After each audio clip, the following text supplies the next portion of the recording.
Hi all of you welcome back to Rama Reddy maths academy. ఈ video ఏంటి అంటే ఎవరెవరైతే M2 రాస్తున్నారో అది R22 కావచ్చు అండ్ R18 కావచ్చు.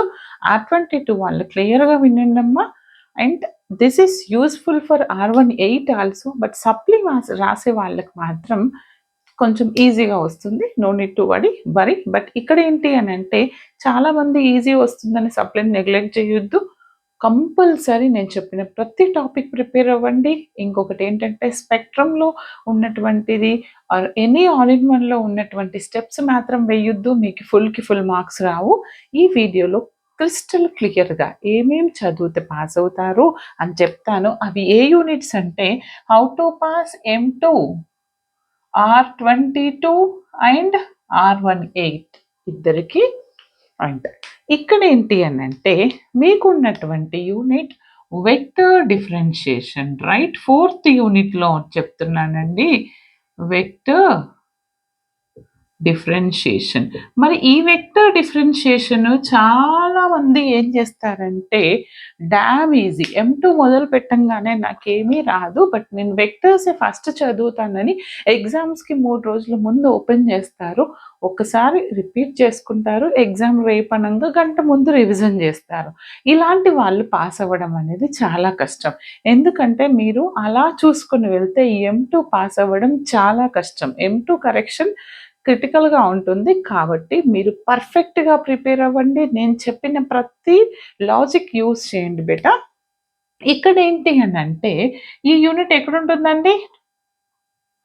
8, 9లో వస్తుంది, రైట్? Question number 8 and 9, 2, 3, 4, 5, 6, 7, 8, 9. మరి ఇక్కడ ఏ క్వశ్చన్స్ ఏ బిట్లో అడుగుతారు మేడం అని అంటే అది కూడా చెప్తాను. బట్ మీ కేపబిలిటీ ఎంత ఉంటే అంత ప్రిపేర్ అవ్వండి. బట్ ఈ ఒక్కటే యూనిట్ ఆర్ ఎనీ 2 యూనిట్స్ చదువుకొని వెళ్తే మాత్రం పాస్ అవ్వడం కష్టం. నా స్ట్రాటజీ ఏ యూనిట్స్ ముందు చదవాలి, ఎలా చదవాలనేది కూడా వీడియో చివరిలో చెప్తాను. వీడియోని మాత్రం స్కిప్ చేయకుండా వినండి. ఇక్కడ ఏంటంటే ఈ యూనిట్లో అసలు బేసిక్ రాని వాళ్ళు కూడా ఏం ప్రిపేర్ అవ్వాలి, అన్నీ వచ్చిన వాళ్ళు ఏం చదవాలి అండ్ ఏ విధంగా రివిజన్ చేయాలని కూడా చెప్తాను, రైట్?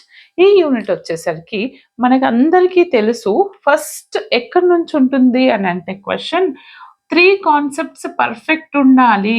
గ్రేడ్ అంటే ఏంటిది, డైవ్ అంటే ఏంటిది, కర్ల్ అంటే ఏంటిది, ఓకే? గ్రేడ్ డెఫినేషన్ కావచ్చు, స్కేలార్ కావచ్చు and divergent of a vector, curl of a vector, వీటి మీద problems, div F problems, curl F కావచ్చు, ఓకే? అంటే విత్ డెఫినేషన్స్తో సహా నేర్చుకోండి. R18 వాళ్ళకైతే 2 అండ్ 3 మార్క్స్ కవర్ అయితే అండ్ R22 వాళ్ళకైతే 1 మార్క్ షూర్ డెఫినేషన్స్ ఒకటి అడుగుతారు, okay? And grad, div, curl వస్తేనే మీరు ఈ యూనిట్ మొత్తం చేయగలుగుతారు, ఓకే? అండ్ వీటితో పాటు and one more and most important ఏంటిదనంటే డైరెక్షనల్ డెరివేటివ్. ఏంటిదండి? Just second. ఇక్కడ డైరెక్షనల్ డెరివేటివ్. మరి ఈ డైరెక్షనల్ డెరివేటివ్ ఎలా కనుక్కోవాలి మేడం అంటారు. చాలామంది కొంతమంది పోస్ట్ చేసి ఉంటారు డైరెక్షనల్ డెరివేటివ్ వన్ ప్రాబ్లం. అలా చేస్తే మీరు పాస్ గారండి. ఈవెన్ టెక్స్ట్ బుక్లో డైరెక్షనల్ డెరివేటివ్ కావచ్చు అండ్ మీ దగ్గర ఉన్న అదే గ్రంథం ఆల్ ఇన్ వన్లో ఉన్న డైరెక్షనల్ డెరివేటివ్ కావచ్చు, అలాంటివి చూసుకొని వెళ్ళకండి.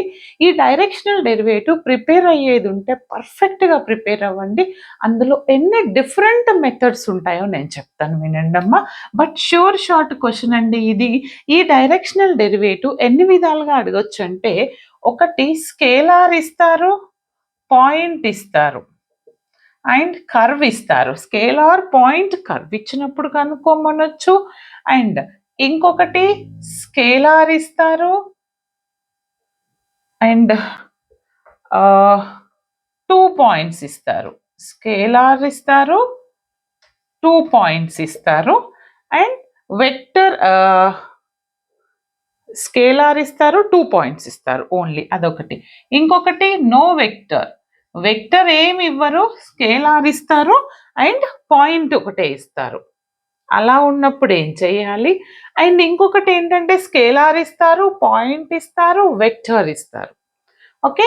అండ్ నెక్స్ట్ ఏంటి అంటే ఓన్లీ స్కేలార్ అండ్ 1 పాయింటే ఇస్తారు. ఈ 5 డిఫరెంట్ వేస్‌లో గనక మీరు డైరెక్షనల్ డెరివేటివ్ చూసుకుంటే షార్ట్ ఒక క్వెషన్ వస్తుంది. నో డౌట్ కళ్ళు మూసుకొనైనా చేయొచ్చు. ఓకే. అండ్ దీనితో పాటు వాట్ ఈజ్ యూనిట్ నార్మల్ అంటే ఏంటిది? దాని మీద ప్రాబ్లమ్స్ చూడండి. ఓకేనా? మన వీడియోస్‌లో ఉన్నాయండి. హెడ్డింగ్ లేకున్నా ఫ్లోలోనే చెప్తాను చూసుకోండి. అండ్ ఇవి చూసుకుంటూ వీటితో పాటు ఒక 3 పర్ఫెక్ట్ చూసుకోవాలి. ఒకవేళ మీకు డైరెక్షనల్ డెరివేటివ్ ప్లేస్‌లో ఇంకొక క్వెషన్ అడగొచ్చు. డైరెక్షనల్ డెరివేటివ్ రాలేదు అనంటే ఇంకొకటి ఏమొస్తుంది అనంటే angle between 2 surfaces. Angle between surfaces. ఈ యాంగిల్ బిట్వీన్ సర్ఫేసెస్‌ని కూడా ఎన్ని డిఫరెంట్ వెరైటీస్‌లో చేయొచ్చనేది మన ప్లేలిస్ట్‌లో ఉంది. అక్కడికెళ్ళి చెక్ చేసుకోండి. ఓన్లీ 1 ఆర్ 2 ప్రాబ్లమ్స్ చూసుకొని ఎక్కడనో చూసుకొని అలా వెళ్ళకండి బేటా. అంటే ఈ రెండిట్లో షార్ట్ ఒక క్వెషన్ రావచ్చు. మీ అదృష్టం బాగుంటే ఇక్కడ యాంగిల్ బిట్వీన్ సర్ఫేసెస్ బిలో ఇవ్వచ్చు. ఆర్ ఏలో ఇవ్వచ్చు. ఓకేనా? బట్ రెండిట్లో ఒక క్వెషన్ షార్ట్ వస్తుంది. 2 చదవండి. అండ్ వీటితో పాటు మాకేమీ రాదు అన్న వాళ్ళు కూడా చదవాల్సిన మోస్ట్ ఇంపార్టెంట్ టాపిక్ ఏంటంటే solenoidal vector and irrotational. Madam ఈ సోలనాయిడల్ అంటే ఏంటి? ఇర్రోటేషనల్ అంటే ఏంటి అంటే మీకు ఆల్రెడీ చాలా క్లియర్‌గా చెప్పాను. Div of a vector is nothing but solenoidal. అంటే డైవ్ ఎఫ్‌ని 0 అని తీసుకుంటే ఈ ఎఫ్‌ని సోలోనాయిడల్ అంటాను. ఇర్రోటేషనల్ అంటే ఏంటిది? కర్ల్ ఎఫ్‌ని 0 అనుకుంటే ఎఫ్‌ని ఇర్రోటేషనల్. ఇది డైరెక్ట్ ప్రాబ్లమ్ కాకుండా కొంచెం క్రిటికల్‌గా కూడా అడుగుతారు. సోలోనాయిడల్ మీద నేను ఇప్పటి వరకు రిపీట్ అయినవి కావచ్చు. డిఫరెంట్ ఆల్ ప్రాబ్లమ్స్ మన ప్లేలిస్ట్‌లో ఉన్నాయి. అవి ఫాలో అవ్వండి. Solenoidal and irrotational. మేడం 2 ఒకటి దగ్గరనే అడగొచ్చా అంటే అడగలేరండి. ఈ క్రైటీరియా లేదు అంటే ఇక్కడ సోలోనాయిడల్ ఆర్ ఇర్రోటేషనల్‌లో ఇక్కడే ఇర్రోటేషనల్ ఆర్ సోలోనాయిడల్ అడగొచ్చు. ఓకే. ఇర్రోటేషనల్ ఆర్ సోలోనాయిడల్ మీద ప్రాబ్లమ్. అండ్ ఇంకొక డామ్ షూర్ క్వెషన్ ఏంటి అంటే వెక్టర్ ఐడెంటిటీస్. వీటినే వెక్టర్ ఆపరేటర్స్ అని కూడా పెట్టాను. ఆర్ వెక్టర్ ఐడెంటిటీస్ పక్కా క్వెషన్. ఏమి రాని వాళ్ళు కూడా మీరు ఏం చేస్తారు అనంటే ఒకటి సోలోనాయిడల్ ఇర్రోటేషనల్ అంటే ఏంటో చదువుకోండి. With definition define the solenoidal, define the irrotational. 5 to 7 marks పక్కా వస్తాయి. అండ్ వెక్టర్ ఆపరేటర్స్‌ని ఏ విధంగా ప్రూవ్ చేస్తాం? ఈవెన్ వెక్టర్ ఐడెంటిటీస్‌లో కూడా సోలోనాయిడల్, ఇర్రోటేషనల్ అనే క్వెషన్స్ ఉన్నాయి. ఓకేనా? ఎలా అండి? Div of something r to the power of m is equal to 0 అయితే r power m is a solenoidal. ఆ విధంగా మీకు తెలుసు కదా వెక్టర్ ఆపరేటర్స్ అంటే మనకి del of r to the power of n is equal to n into n plus 1 into r to the power of n minus 1. ఇలాంటి proofs అన్ని vector operators and vector identities కిందికి వస్తుంది. ప్రతి ఒక్కరు prepare అవ్వండి. And ఇంకొకటి ఏంటి అని అంటే షార్ట్ కావచ్చు, లాంగ్ కావచ్చు. లేటెస్ట్‌గా నేను ఏవేవైతే వెక్టర్స్ మీద ప్రీవియస్ పేపర్స్‌లో R1 సప్లీ వాళ్ళ కోసం చేశాను. That is used for R22 also. దాన్ని మన ప్లేలిస్ట్‌లో యాడ్ చేస్తున్నాను. అక్కడికెళ్ళి చెక్ చేసుకోండి. ఓకేనా? ఫోర్స్ డన్ బై ప్రాబ్లమ్స్ కావచ్చు, డైవ్ మీద ఆర్ గ్రేడ్ మీద. ఇది అండి ఓవరాల్‌గా. మరి ఇప్పుడు మీకు తెలుసు కదా గ్రేడ్ అంటే ఏంటి, డైవ్ అంటే ఏంటి, కర్ల్ అంటే ఏంటో తెలిసి ఉండాలి. What is solenoidal and what is irrotational, what is the directional derivative and what is the unit normal. వీటి మీద షార్ట్ క్వశ్చన్స్ వస్తాయి. ఓకే. అండ్ డిఫైన్ సోలనాయిడ్ అని అడుగుతారు కంపల్సరీ. ఇంకా ఎలాంటి ప్రీవియస్ పేపర్స్ కావాలన్నా మన వాట్సాప్ కావచ్చు. ప్రీవియస్గా ఒక 10 months బ్యాక్ అయితే నేను టెలిగ్రామ్లో అప్లోడ్ చేశాను. బట్ లేటెస్ట్గా అయితే వాట్సాప్ గ్రూప్స్ లింక్స్ కింద డిస్క్రిప్షన్లో ఇస్తాను. అక్కడికి వెళ్ళి చెక్ చేసుకోండి. ఏ గ్రూప్ ఫ్రీ ఉంటే అందులో జాయిన్ అవ్వండి. అక్కడ ఆల్రెడీ R22 వాళ్ళకి 1 sem paper and 1 supply paper forward చేశాను. R18 వాళ్ళకైతే మన పీడిఎఫ్ ఉంది. ఓకే. అండ్ దీంతో పాటు ఇదే వీడియోలో మనం యూనిట్ 5 నేర్చుకుందాం. Useful for R22 and R18 both. Okay. ఒకటే ప్యాటర్న్. వాళ్ళకు R22 వాళ్ళకు 1 మార్క్ వస్తుంది షార్ట్ బిట్. బట్ R18 వాళ్ళకు వచ్చేసి 2 and 3 మార్క్స్ వస్తాయి. ఓకే. వెక్టర్ ఇంటిగ్రేషన్ ఇక చాలా మంది అనుకుంటారు వెక్టర్ ఇంటిగ్రేషన్ అనగానే ఏముంది మేడం గ్రీన్ గాస్ స్ట్రోక్సే కదా అంటారు. చెప్తా, అది కూడా చెప్తా. వెక్టర్ ఇంటిగ్రేషన్ మరి ఈ ఇంటిగ్రేషన్ని ఏ విధంగా చదవాలి? చాలామంది M2లో ఫెయిల్ అవ్వడానికి కారణం ఏంటో తెలుసా? ఫస్ట్ 4 యూనిట్ చదువుతారు, 5th యూనిట్లో 3 చూసుకుంటారు. అండ్ ఫస్ట్ యూనిట్లో ఒక మెథడ్, అది కూడా ఏంటి న్యూటన్స్ లా ఆఫ్ కూలింగ్ అలాంటివి చూసుకుంటారు. అండ్ సెకండ్ యూనిట్లో వచ్చేసరికి వేరియేషన్ పారామీటర్ చూసుకొని పోతారు. ఇవన్నీ మంచిగా మనకి ఇన్ని మార్క్స్ వస్తాయి. అది 1 డే బ్యాటింగ్ చేసే వాళ్ళకి, ఫుల్ చేసే వాళ్ళకి 60కి 60, 70కి 70 రావచ్చు. అండ్ ఇది వినండి అమ్మా, మరి వెక్టర్ ఇంటిగ్రేషన్ చేయాలంటే మీకు ఎలాంటి నాలెడ్జ్ ఉండాలి? ఫస్ట్ మీ ఎక్కడ వస్తుంది? Question number 10 and 11. Okay. Very easy. ఒక బిట్లో ఏబి రావచ్చు అండ్ ఒక బిట్లో ఏ ఒకటే రావచ్చు, లేదా రెండిట్లో ఏ ఒకటే రావచ్చు. No need to worry. మరి అవి ఎలా అడుగుతారు మేడం అంటే ఒకటి మాత్రం పక్కా, నువ్వు గాస్ కావచ్చు, ఆర్ గ్రీన్స్ కావచ్చు, ఆర్ స్ట్రోక్స్, ఈ మూడిట్లో నుంచి ఒక క్వశ్చన్ అయితే వస్తుందబ్బా.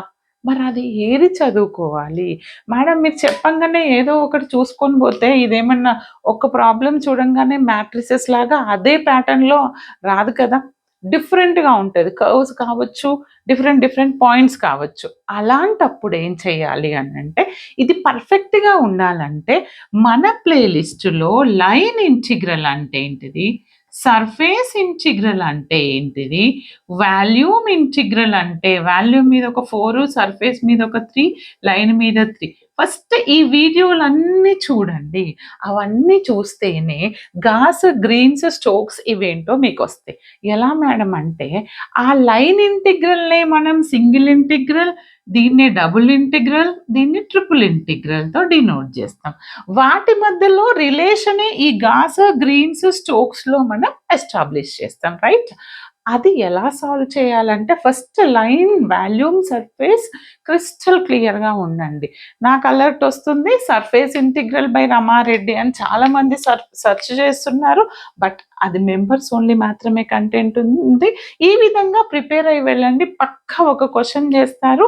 అండ్ ఇంకొకటి ఏంటంటే ఇక్కడ ఒకటి లైన్ ఇంటిగ్రల్ అడిగితే ఇక్కడ గ్రీన్స్ థీరం అడుగుతారు స్మాల్గా ఉంటే, లైన్ అడిగితే ఆర్ చిన్న స్ట్రోక్స్ అడగొచ్చు. బట్ ఇక్కడ మాత్రం గాస్ కానీ, స్ట్రోక్స్ కానీ, గ్రీన్స్ కానీ అడగొచ్చు. ఓకేనా. ఈ విధంగా ప్రిపేర్ అయితే ఎలాంటి క్వశ్చన్ అయినా సాల్వ్ చేస్తారు. ప్రతి ఒక్కరికి షేర్ చేయండి. మీ క్లాస్ కావచ్చు, వాట్సాప్ కావచ్చు, ఫ్రెండ్స్ కావచ్చు, అటానమస్ అండ్ యూనివర్సిటీ, ప్రతి ఒక్కరికి యూస్ఫుల్ అయ్యేటటువంటి కంటెంట్ అండి. But playlist more and more videos కావాలంటే మీరు మెంబర్షిప్ తీసుకోండి. Your wish. All the best. Better comment, like compulsory. Thanks for watching.